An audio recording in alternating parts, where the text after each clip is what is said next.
بسم اللہ الرحمن الرحیم۔ السلام علیکم محترم ناظرین، میں ہوں محمد محسن اور آپ دیکھ رہے ہیں بریز آف نالج۔ آج کی ویڈیو میں یہ بتایا جائے گا کہ امام حسین رضی اللہ تعالیٰ عنہ کی شہادت کے بعد کس طرح یہ تاراج قافلہ مدینے پہنچا اور مکے اور مدینے کی گلیوں میں یزیدیوں نے کیا کیا ظلم کیے۔ تو چلتے ہیں ویڈیو کی طرف۔ نئے آنے والے دوستوں سے گزارش ہے کہ میرے چینل کو سبسکرائب کر دیں اور گھنٹی کے بٹن کو بھی پریس کر دیں۔ ابن الجوزی میں ہے کہ شہید کربلا امام حسین رضی اللہ تعالیٰ عنہ کے جسد اطہر پر 33 زخم نیزوں کے اور 40 زخم تلوار کے تھے، اور آپ کے پیرہن شریف میں 121 سوراخ تیروں کے تھے۔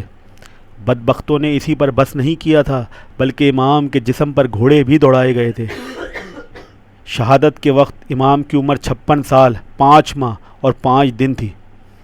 ابن اسیر اور تبری میں ہے قبیلہ بنو اسد جو فرات کے کنارے واقع تھا کہ لوگ آئے اور انہوں نے امام علی مقام کے تنے بے سر کو ایک جگہ اور باقی شہداء کو، جن کی تعداد 72 تھی، ایک جگہ دفن کیا۔ 11 محرم الحرام کو اہل بیت نبوت جب کربلا سے کوفے پہنچے تو قصر عمارت کا دروازہ بند ہو چکا تھا۔ امام علی مقام کا سر انور خولی بن یزید کے پاس تھا۔ وہ سر انور کو اپنے ساتھ گھر لے گیا۔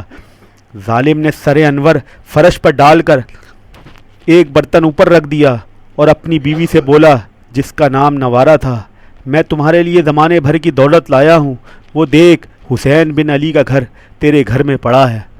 نوارہ بولی، بدبخت، لوگ سونا لاتے ہیں، چاندی لاتے ہیں، تو نبی کے نواسے کا سر لایا ہے، صبح ہو لینے دے، میں تیرے ساتھ نہ رہوں گی۔ یہ کہتی ہوئی وہ سر انور کے پاس آ کر بیٹھ گئی۔ وہ کہتی ہے، خدا کی قسم، میں نے دیکھا ایک نور آسمان سے برتن تک چمکتا اور سفید پرندے اس کے ارد گرد منڈلاتے۔ صبح وہ سر کو ابن زیاد کے پاس لے گیا۔ ابن زیاد کا دربار بھرا ہوا تھا۔ ایک تشمس امام کا سر مبارک پیش کیا گیا۔ ابن زیاد ظالم کے ہاتھ میں ایک چھڑی تھی، جسے وہ آہستہ آہستہ آپ کے لبوں اور دانتوں پر مارتا تھا اور کہتا تھا، میں نے ایسا حسین و جمیل نہیں دیکھا۔ اس وقت نبی کریم صلی اللہ علیہ وسلم کے بوڑھے صحابی زید بن ارقم، جو اس وقت وہاں موجود تھے، تڑپ اٹھے اور درد اور کرب کے ساتھ روتے ہوئے فرمایا، او ابن مرجانہ، یہ لکڑی امام پاک کے لب ہائے مبارک اور دندان شریف سے ہٹا۔ خدا کی قسم، جس کے سوا کوئی معبود نہیں، بے شک میں نے اپنی آنکھوں سے دیکھا رسول اللہ صلی اللہ علیہ وسلم انہی لبوں اور دانتوں کو چوما کرتے تھے۔ یہ کہہ کر زارو قطار رونے لگے۔ ابن زیاد بولا، اگر تو بوڑھا نہ ہوتا تو تیرے سر تیرے بدن سے جدا کر دیتا۔ اس کے بعد ابن زیاد نے بدنام اشقیاء کی ایک جماعت کے ساتھ شہداء کے سروں اور اسیران اہل بیت کو یزید پلید کے پاس بھیجا۔ راستے میں ایک منزل پر اہل کتاب کا ایک گرجا آیا۔ گرجے کے پاس راہب کھڑا تھا اور قافلے والوں کو رات رکنے کا کہہ رہا تھا۔ اس نے کہا، تم کہیں تو ٹھہرو گے، یہیں رک جاؤ اور دیکھو میری زندگی بھر کی کمائی 80,000 درہم ہے، ان کو لے لو اور ایک رات کے لیے سر انور مجھے دے دو۔ یزیدیوں نے آپس میں مشورہ کرنے کے بعد رات رکنے کا فیصلہ کر لیا۔ اب اس راہب نے پاک بیبیوں کے لیے کھانے اور رہائش کا بندوبست کیا اور سر انور کو خوشبو لگا کر اونچی جگہ رکھ دیا۔ ساری رات سر انور کے سامنے روتا رہا۔ اللہ عز و جل کی شان دیکھیے، صبح اس کی زبان پر کلمہ شریف جاری ہو گیا۔ حضرت زینب نے اس راہب سے پوچھا، تم کو کیسے پتہ چلا ہمارے آنے کا؟ راہب کہنے لگا، میں اپنے گھر کے دروازے پر بیٹھا تھا کہ اچانک مجھے یوں لگا جیسے میرے گھر کے در و دیوار رو رہے ہیں۔ میں بڑا پریشان ہوا، آخر کیا معاملہ ہے؟ جا کر دیکھوں۔ پتہ کرنے پر معلوم ہوا نبی کے نواسے کو بے دردی کے ساتھ شہید کر دیا گیا ہے۔ سیدہ نے راہب کے حق میں بہت سی دعائیں کی اور قافلہ آگے روانہ ہو گیا۔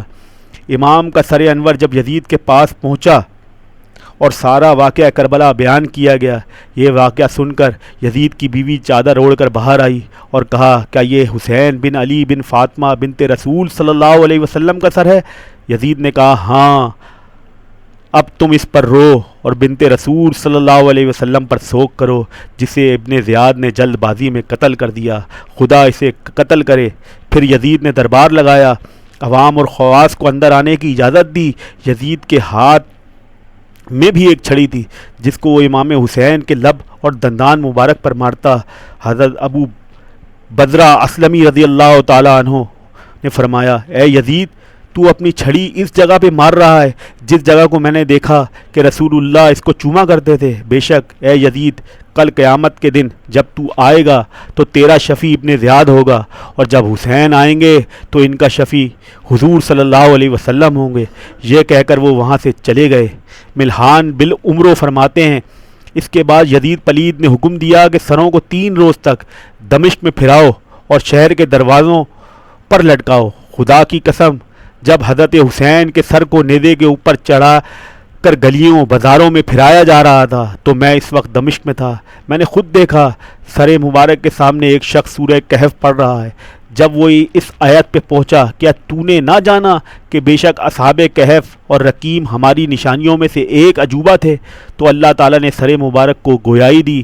اس نے بازبان فصیح کہا اصحاب کہف کے واقعے سے میرا قتل اور میرے سر کو لیے پھرنا عجیب تر ہے۔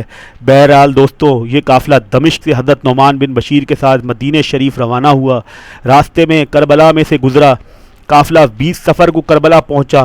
تمام احباب کی کربلا کو دیکھ کر ہچکیاں بن گئیں۔ امام کی قبروں پر سیدوں کی ہچکیاں بن گئیں۔ ایک قیامت قائم ہو گئی۔ ایک رات قافلہ وہاں قیام پذیر رہا، پھر مدینے کی طرف کوچ کر گیا۔ قافلہ مدینے پہنچا تو عجب منظر تھا۔ قیامت سے پہلے قیامت تھی۔ سب ایک دوسرے سے مل کر روتے اور روتے روتے بے ہوش ہو جاتے۔ قافلے والے آقا صلی اللہ علیہ وسلم کے روضے پر پہنچے تو جیسے ہی امام زین العابدین کی نظر قبر انور پر پڑی وہ اتنا روئے اور کہا اے نانا جان اپنے نواسے حسین کا سلام قبول کیجئے۔ اب ان کے صبر کا پیمانہ لبریز ہو گیا۔ امام جعفر صادق فرماتے ہیں امام زین العابدین واقعہ کربلا کے بعد بہت روئے۔ جب کبھی پانی سامنے آتا تو 2 گھونٹ پیتے اور اس پانی میں آپ کے آنسو شامل ہو جاتے۔ حضرت امام حسین رضی اللہ تعالیٰ عنہ کے ساتھ کربلا میں شہید ہونے والوں کی تعداد میں اختلاف ہے۔ بعد نے 70، بعد نے 72، کچھ نے 79 اور بعد نے 82 بتائے ہیں۔ جب یزید نے دیکھا کہ اہل حرمین میرے سخت خلاف ہو گئے ہیں تو اس نے مسلم بن عقبہ کو 20,000 لشکر دے کر مکے اور مدینے میں حملہ کرنے بھیجا۔ اس نے ہمسایہ گان رسول خدا صلی اللہ علیہ وسلم پر مظالم کی انتہا کر دی۔ اہل حرم سے یزید کی جبراً بیعت لی۔ قتل و غارت گری آبرو ریزی کی وہ ظلم کی ہوا چلی کہ توبہ توبہ، اور جو یزید کی بیعت نہ لیتا اسے شہید کرتے۔ اس بدبخت نے 1700 صحابہ تابعین، 700 حفاظ قرآن اور سب چھوٹے بڑے ملا کر 10,000 کے قریب اہل مدینہ کو شہید کیا۔ حضرت ابو سعید خدری رضی اللہ تعالیٰ عنہ جو صحابی رسول تھے ان کی داڑھی کے بال اکھیڑ دیے گئے، ان کی سخت بے عزتی کی گئی۔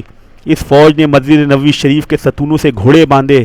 حضرت سعد بن مصعب تابعین میں سے تھے، وہ مجنون مر کر مسجد میں ہی حاضر رہے۔ وہ فرماتے ہیں ان 3 دنوں میں کوئی بھی شخص مسجد میں نہیں آیا۔ آپ فرماتے ہیں جب اذان کا ٹائم ہوتا روضہ مقدسہ سے اذان کی آواز آتی، پھر اقامت ہوتی اور میں نے 3 دن انہی کی ابتدا میں نماز ادا کی۔ ظلم و ستم کی یہ آندھیاں مدینہ شریف کو ویران کر کے مکے کی طرف روانہ ہو گئی۔ مکہ شریف میں عبداللہ بن زبیر موجود تھے۔ یزیدی لشکر نے 64 روز تک برابر مکے کا محاصرہ کر کے لوگوں کو قتل کیا اور منجنیکوں سے اس قدر سنگ باری کی کہ صحن کعبہ پتھروں سے بھر گیا۔ اس سنگ باری سے غلاف کعبہ اور دیواریں بھی جل گئیں۔ مسجد الحرام کے ستون ٹوٹ گئے۔ حرم شریف کے باشندے 2 ماہ تک سخت مصیبت میں مبتلا رہے۔ کعبہ معظمہ کئی روز تک بے لباس رہا۔ اسی کعبے کی چھت میں حضرت اسماعیل علیہ السلام کے لیے جو مینڈا جنت سے آیا تھا اس کے سینگ دفن تھے، وہ بھی جل گئے۔ اسی ماہ کی آخر میں جبکہ ابھی کعبے میں جنگ جاری تھی، یزید بدبخت بد نصیب کی مرنے کی خبر آئی۔ جو ہی اس کی ہلاکت کی خبر آئی حضرت عبداللہ بن زبیر نے بآواز بلند پکارا اے شامیوں تمہارا طاغوت ہلاک ہو گیا ہے۔ یزید کی موت کی خبر سے اہل شام کی ہمتیں چھوٹ گئیں، حوصلے پست ہو گئے۔ حضرت عبداللہ بن زبیر کے ساتھیوں کے حوصلے بلند ہو گئے، چنانچہ وہ شامیوں پر ٹوٹ پڑے اور شامی مکے سے بھاگ کھڑے ہوئے۔ بدبخت یزید پلید نے تقریباً 3.5 برس تک حکومت کی۔ 38 یا 39 برس کی عمر میں اس کی موت واقع ہو گئی۔ اس کے بیٹے خالد یا معاویہ نے اس کی نماز جنازہ پڑھائی۔ اس کو باب صغیر میں دفن کیا گیا۔ محترم ناظرین، اختصار کے ساتھ سنائے گئے واقعات اگر پسند آئیں تو لائک اور شیئر ضرور کریں۔